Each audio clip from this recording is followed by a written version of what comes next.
अष्टावक्र गीता के पहले प्रकरण के तीसरे सूत्र में हम आ गए हैं। इस सूत्र में अष्टावक्र अब राजा जनक को अपने स्वरूप का बोध कराते हुए कहते हैं कि तू न पृथ्वी है, न जल है, न अग्नि है, न वायु है, न आकाश है।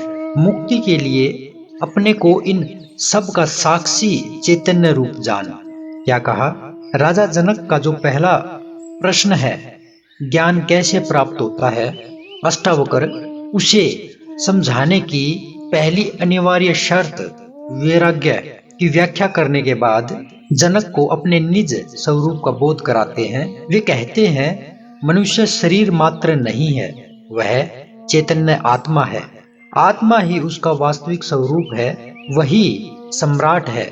यह शरीर, मन, बुद्धि आदि तो उसके गुलाम है, नौकर हैं, सेवक हैं, दास हैं, जो उनके आदेशानुसार कार्य कर रहे हैं। ये चूंकि स्थूल हैं, इसलिए इनका प्रत्यक्ष बोध होता है।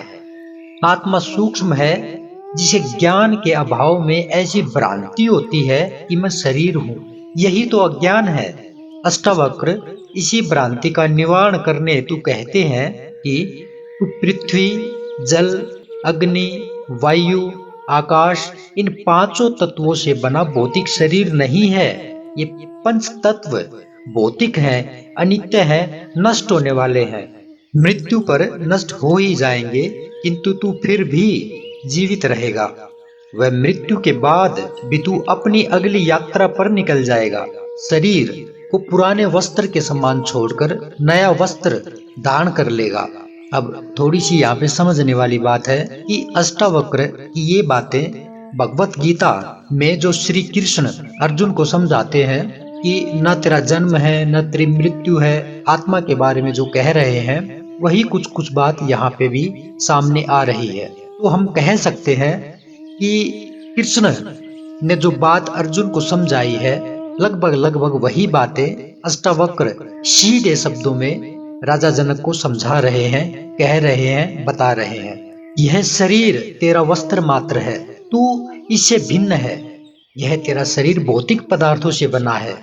तू घर नहीं है, बल्कि उसमें रहने वाला मालिक है।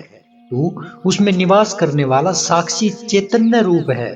संपूर्ण भौतिक जगत का आधार यही चैतन्य है। तू भी वही चैतन्य है। अपने को भौतिक शरीर समझने की जो तुझे अनेक जन्मों के अभ्यास के कारण भ्रांति हो गई है, भ्रम हो गया है, उसे मिटाकर अपने को साक्षी चैतन्य रूप जान। यही ज्ञान है। यदि तू उस समस्त दृश्य प्रपंच का साक्षी दृष्टा बन जाता है, तो तुझे आत्मबोध हो ही जाएगा। यही सूत्र है जिसे पकड़ने पर अन्य कोई साधना आवश्यक नहीं रह जाती। हम कहते हैं, यह शरीर मेरा है, मन मेरा है, बुद्धि मेरी है आदि। तो यह मैं कौन है फिर, जिसके ये सभी हैं? निश्चित ही ये सभी मैं से भिन्न है। तभी हम कहते हैं यह मेरा है, अन्यथा मेरा कैसे कहा जा सकता है? जो मेरा है वह तो मैं से मिला हुआ है, तो उसे छोड़ा भी जा सकता है। वह इन सब मेरे के छूटने पर जो शेष बच जाता है, वही तो मैं का वास्तविक स्वरूप है। यही मैं आत्म तत्व है, जिसका ज्ञान होने पर ये सब विजातीय तत्व उससे भिन्न प्रतीत होने लगते हैं। यही आत्मज्ञान है। अष्टावक्र राजा जनक को आत्मबोध कराने के बाद मुक्ति के लिए कहते हैं, जो जनक का दूसरा प्रश्न है कि मुक्ति कैसे होती है। तो आज हमने पहले प्रकरण के तीसरे श्लोक को जाना। इसी तरह से आप हमारे YouTube चैनल के साथ जुड़े रहिए। अगले वीडियो में हम अष्टावक्र गीता के पहले प्रकरण के चौथे सूत्र को बताएंगे, उसकी व्याख्या करेंगे। तब तक के लिए नमस्कार, जय हिंद, जय भारत, वंदे मातरम।